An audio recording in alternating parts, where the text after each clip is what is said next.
Hello, insomniacs. Tonight, we journey into the mists of Irish legend. This is The Wanderings of Oisín, the first epic poem by W.B. Yeats. Written when he was just a young man, yet already filled with the beauty, mystery, and melancholy that would mark his life's work.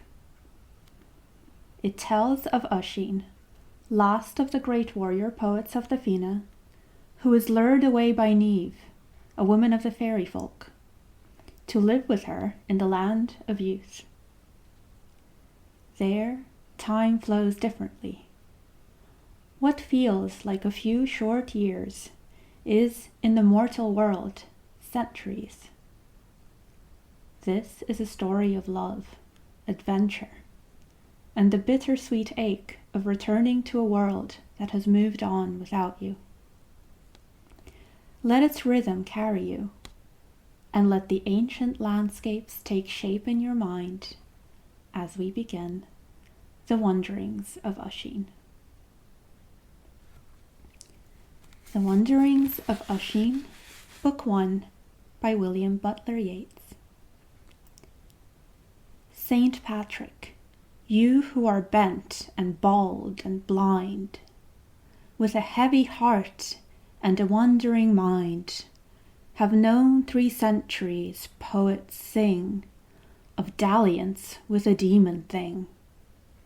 Oisín, sad to remember, sick with years, the swift innumerable spears, the horsemen with their floating hair, and bowls of barley, honey, and wine, those merry couples dancing in tune, and a white body that lay by mine.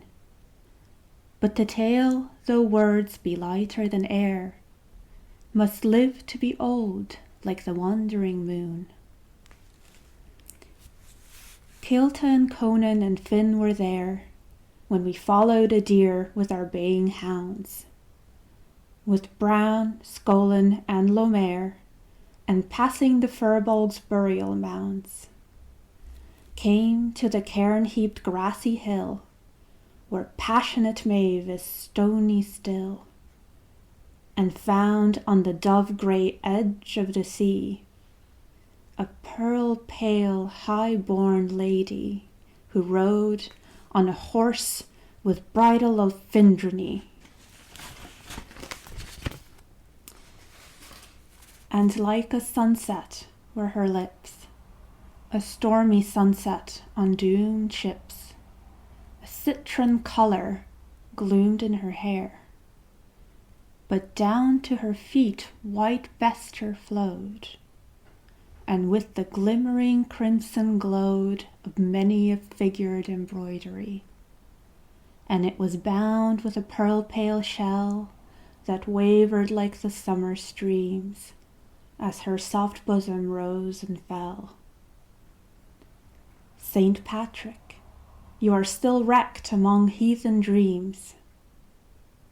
Oisín, why do you wind no horn, she said, and every hero droop his head?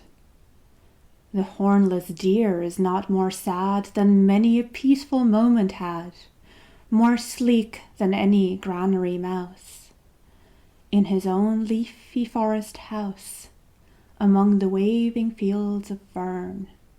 The hunting of heroes should be glad. O pleasant woman, answered Finn, we think on Oscar's pencilled urn, and on the heroes lying slain on Gabra's raven-covered plain. But where are your noble kith and kin? And from what country do you ride? My father and my mother are Angus and Éire, my own name Niamh, and my country far, beyond the tumbling of this tide. What dream came with you that you came through bitter tide on foam-wet feet? Did your companion wander away from where the birds of Angus wing? Thereon she did look haughty and sweet. I have not yet, war-weary king, been spoken of with any man, Yet now I choose, for these 4 feet ran through the foam and ran to this, that I might have your son to kiss.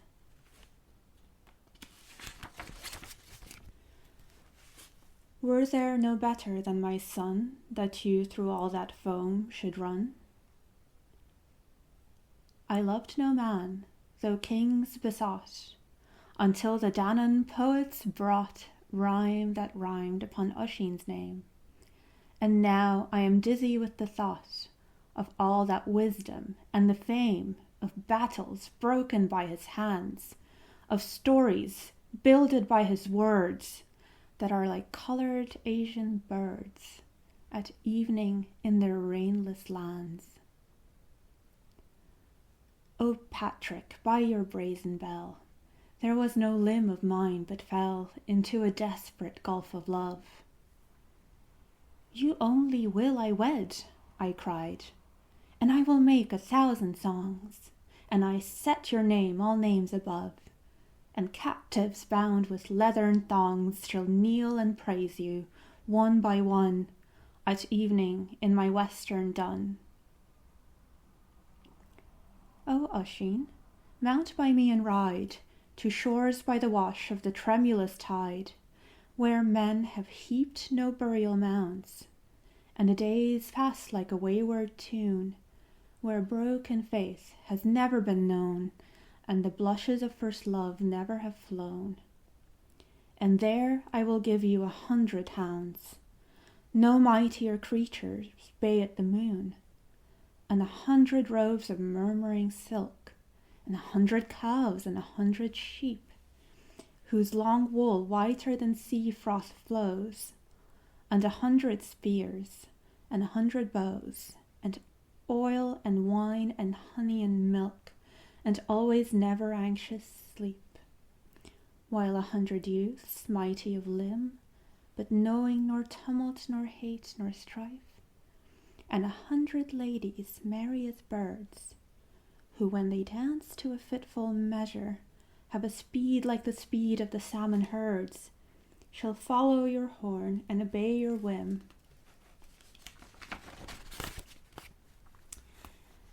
And you shall know the Danann leisure, and Niamh be with you for a wife.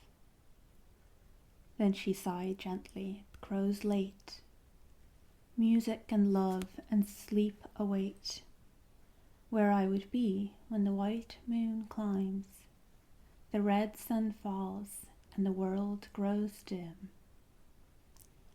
And then I mounted, and she bound me, with her triumphing arms around me, and whispering to herself unwound me, he shook himself and neighed 3 times. Kilta, Conan, and Finn came near, and wept and raised their lamenting hands, and bid me stay, with many a tear. But we rode out from the human lands. In what far kingdom do you go, ah Fenians with the shield and bow? Or are you phantoms white as snow, whose lips had life's most prosperous glow? O you with whom in sloping valleys, or down the dewy forest alleys, I chased at morn the flying deer, with whom I hurled the hurrying spear, and heard the foemen's bucklers rattle, and broke the heaving ranks of battle. And Bran, Scolan, and Lomair, where are you with your long rough hair? You go not where the red deer feeds, nor tear the foemen from their steeds. St. Patrick, boast not, nor mourn with drooping head companions long accursed and dead, and hounds for centuries dust and air. Oisín, we galloped over the glossy sea. I know not if days passed or hours, and Niamh sang continually Danann songs and their dewy showers of pensive laughter, unhuman sound, lulled weariness, and softly round my human sorrow her white arms wound, We galloped. Now a hornless deer passed by us, chased by a phantom hound, all pearly white save one red ear. And now, like a lady rode like the wind, with an apple of gold in her tossing hand, and a beautiful young man followed behind with quenchless gaze and fluttering hair. Were these two born in a Danaan land, or have they breathed the mortal air? Vex them no longer, Niamh said, and sighing bowed her gentle head, and sighing laid the pearly tip of one long finger on my lip. But now the moon like a white rose shone in the pale west, and the sun's rim sank, and clouds strayed their rank on rank about his fading crimson ball. The floor of Almoon's hosting hall was not more level than the sea, as full of loving fantasy, and with low murmurs we rode on, where many a trumpet twisted shell that in immortal silence sleeps, dreaming of her own melting hues, her golds, her ambers, and her blues, pierced with soft light the shallowing deeps. But now a wandering land breeze came, and the far sound of feathery choirs, it seemed to blow from the dying flame. They seemed to sing in the smouldering fires. The horse towards the music raced, neighing along the lifeless waste. Like sooty fingers many a tree rose ever out of the warm sea, and they were trembling ceaselessly, as though they all were beating time upon the centre of the sun, to that low-laughing woodland rhyme. And now our wandering hours were done. We cantered to the shore and knew the reason of the trembling trees. Round every branch the songbirds flew, or clung thereon like swarming bees, while round the shore a million stood like drops of frozen rainbow light, and pondered in a soft vain mood upon their shadows in the tide, and told the purple deeps their pride, and murmured snatches of delight.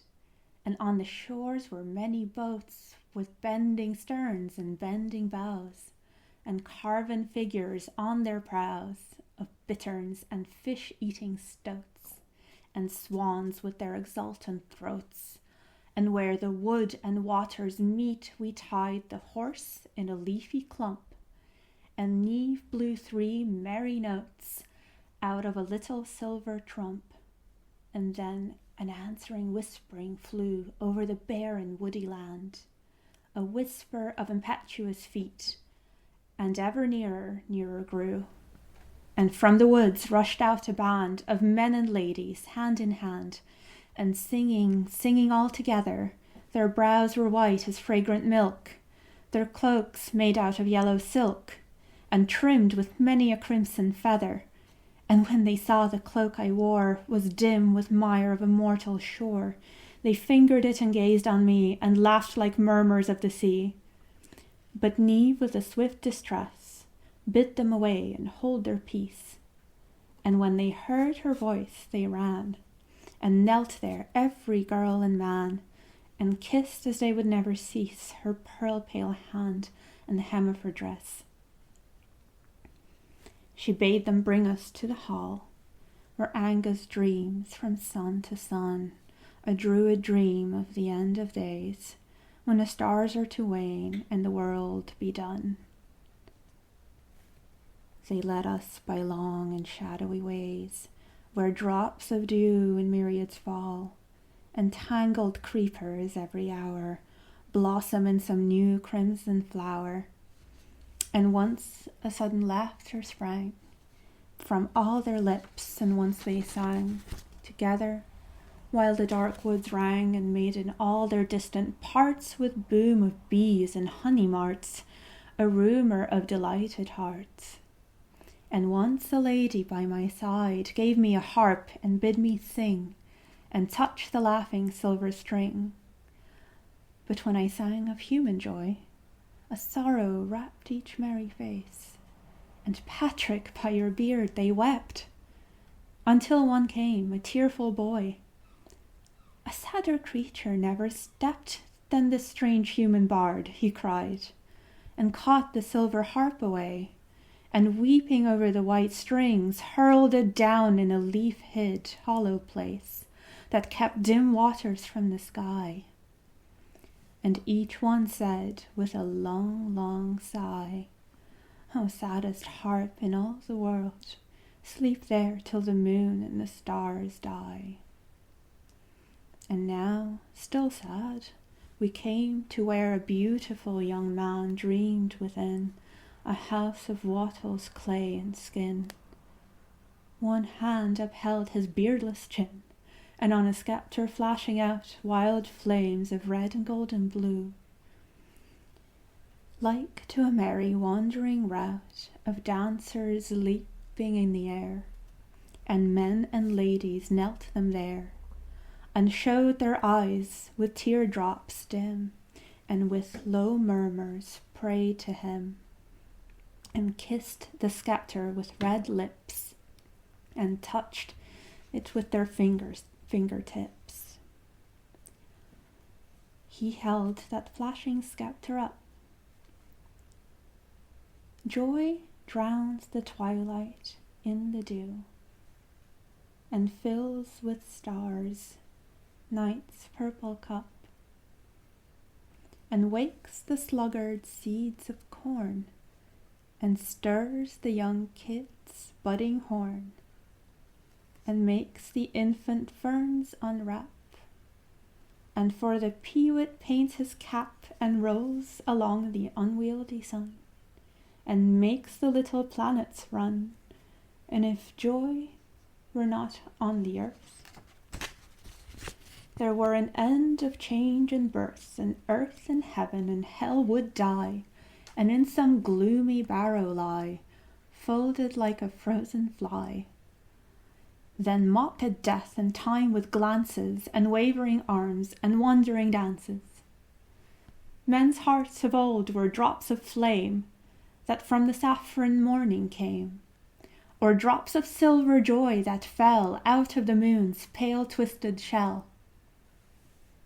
But now hearts cry that hearts are slaves, and toss and turn in narrow caves. But here there is nor law nor rule, nor have hands held a wary tool, and here there is nor change nor death, but only kind and merry breath. For joy is God, and God is joy. With one long glance for girl and boy, and the pale blossom of the moon, he fell into a druid swoon. And in a wild and sudden dance, we mocked at time and fate and chance, and swept out of the wattled hall, and came to where the dewdrops fall among the foam drops of the sea, and there we rushed the revelry, and gathering on our brows a frown, bent all our swaying bodies down, and to the waves that glimmer by, that sloping green to Danaan sod, sang, God is joy, and joy is God, and things that have grown sad are wicked, and things that fear the dawn of the morrow, or the grey wandering osprey sorrow. We danced to where in the winding thicket the damask roses, bloom on bloom, like crimson meteors hang in the gloom, and bending over them softly said, bending over them in the dance, with a swift and friendly glance from dewy eyes upon the dead, fall the leaves of other roses.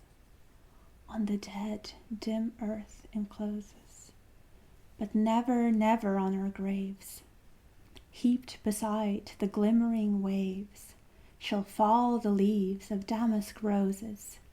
For neither death nor change come near us, and all listless hours fear us, and we fear no dawning morrow, nor the grey wandering osprey's sorrow. The dance wound through the windless woods, the ever-summered solitudes, until the tossing arms grew still upon the woody central hill, and gathered in a panting band, we flung on high each waving hand, and sang unto the starry broods. In our raised eyes there flashed the glow of milky brightness to and fro, as thus our song arose. You stars, across your wandering ruby cars, shake the loose reins, you slaves of God. He rules you with an iron rod.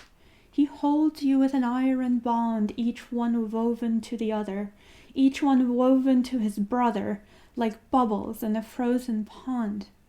But we in a lonely land abide, unchainable as the dim tide, with hearts that know nor law nor rule, and hands that hold no wearisome tool, folded in love that fears no morrow, nor the grey wandering osprey's sorrow.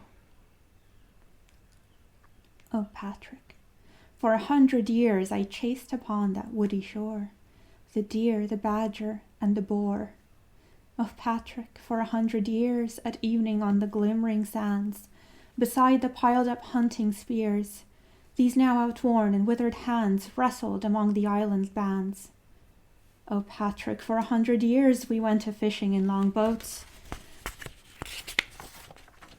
with bending sterns and bending bows, and carven figures on their prows, of bitterns and fish-eating stoats. O Patrick, for 100 years the gentle Neve was my wife.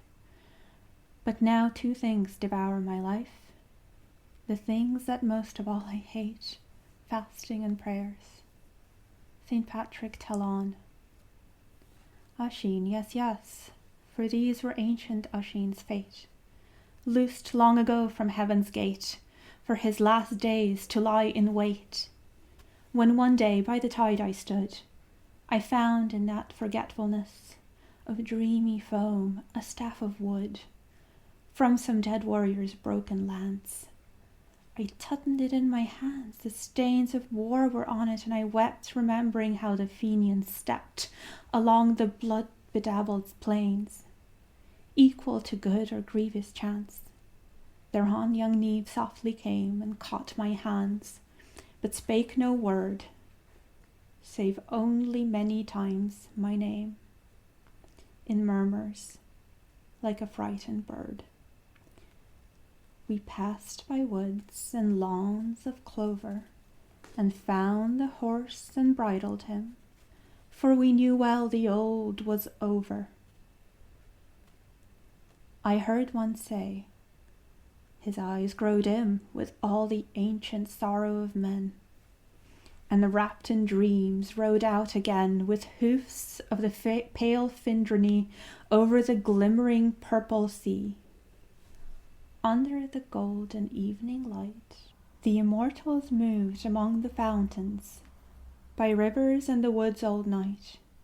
Some danced like shadows in the mountains, some wandered over hand in hand, or sat in dreams on the pale strand, each forehead like an obscure star, bent down above each hooked knee,